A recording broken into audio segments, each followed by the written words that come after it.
we have with us here the legendary Sabu, who has very kindly given us some time, and we've asked some of our listeners and some of our readers if they would like to ask the legend himself some questions. So here we have a selection of them. I'll do my best. That's all right, thank you.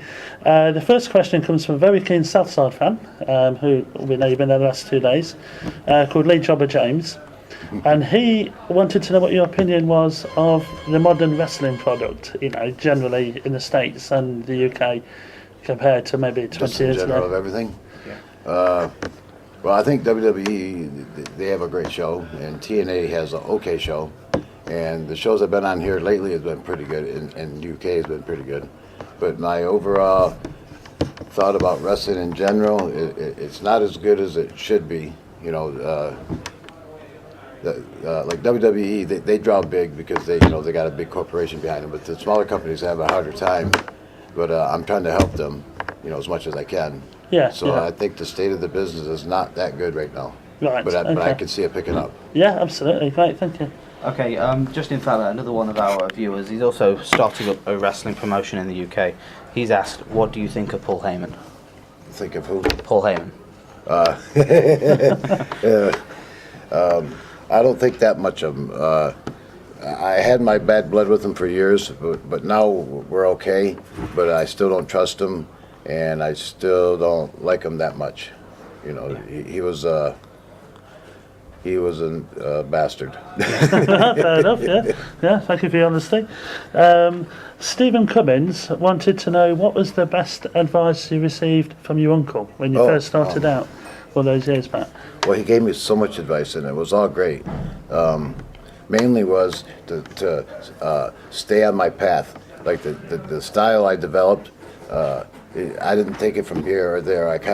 My uncle helped me mold my own style. So he said, stay on my path, no matter what anybody says. If they say change this, change that, say politely yes, but don't do it. Just to stay on my path, and so far I have. Yeah? Yes. Yeah, great, thank you. That's brilliant. Laura Thornton, a training professional wrestler at the moment, has asked, what makes wrestlers like you want to do the hardcore stuff?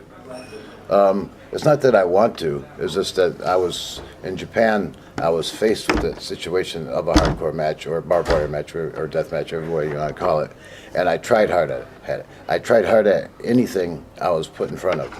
If it was a flower match, I would try to do the best flower match in the world. You know what I mean? So since I was stuck in barbed wire and hardcore, I tried to make that the best I could, and it ended up being one of my specialties. I was pretty much better than most other guys at it. Yeah, yeah.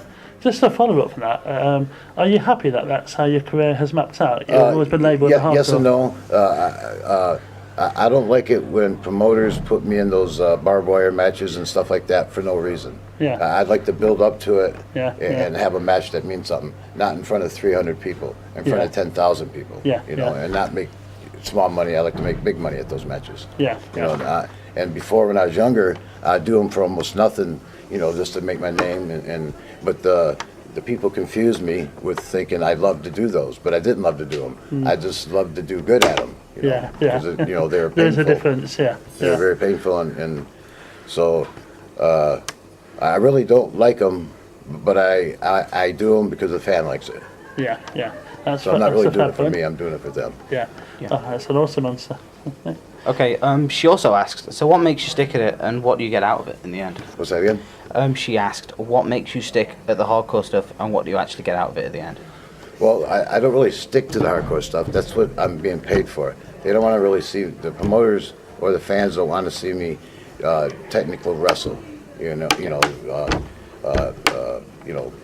Chain wrestling and all that stuff, hand-to-hand wrestling. Now, I can do all that. I was trained, I have a good background at it. But they want to see me do the hardcore stuff. So I'm happy to give it to them, but I don't want to give them too much in front of a small house in those kind of death matches. You know what I mean? Sharing a table, to me, that's not hardcore. That's just my style. Yeah. That's just, that's just the way it is. Very impressive as well. Right, one more question each, if that's Yeah, that's more, okay. Thank you. How do you guys get ready for your match? Ross Griffith, who runs a wrestling talk show, The Takeover, asked at the time. Is that the guy that runs Wrestle Talk? No, this is a okay. different guy. And he says, at the time, what were your views on Vince McMahon winning the ECW title? Okay. Before I went there, I didn't have. I only heard bad things about him, so I thought bad things about him. Yeah. But when I met him, he was the nicest guy in the world, and he told me that I was one of the best workers he's ever seen. Yeah. I have a. He says I'm hard of hearing because I whenever they gave me advice, I didn't take it because I knew what I was doing. Yeah. I didn't need someone else telling me how to do my match. I don't need somebody to say, "Hey, Sabu, you do this." No, I say, "Hey, I do this." You know. Yeah. So that part I didn't like, but Vince was a good guy. He's actually Yeah. a very nice guy. Yeah, that's it. To my face, anyways. I don't know how he is behind my back. I don't know how he is behind my back, but to my face, very respectful. Very. Yeah. Fantastic. Okay, Any on final that question? note, Chris Rossington asked, who was the hardest person to work with in ECW? The hardest wrestler? Yeah, Like most difficult? Yeah. Probably Sandman. He was pretty tough. Yeah. Not you know, because he's so unorthodox and drunk. Yeah, I love the Sandman. Yeah. But he was pretty kind of difficult to go over a match and to have a match because when we go in the ring, he forgets everything, and then we just take it by ear. And they usually always turn out good, but it was just difficult trying to maneuver him where I want him to go. Yeah, you know? Okay. But I enjoyed the matches. Right, awesome. Brilliant. Right, well, thank you so much for your time. We really That's it? appreciate it. Yeah, that's it. Yeah, So I know we'll you got be- ready for your match. Okay. So Okay. we could have talked to you for hours, but unfortunately we have time constraints. Okay. So thank you very much. Thank you. All right, thank you. That's right. Did you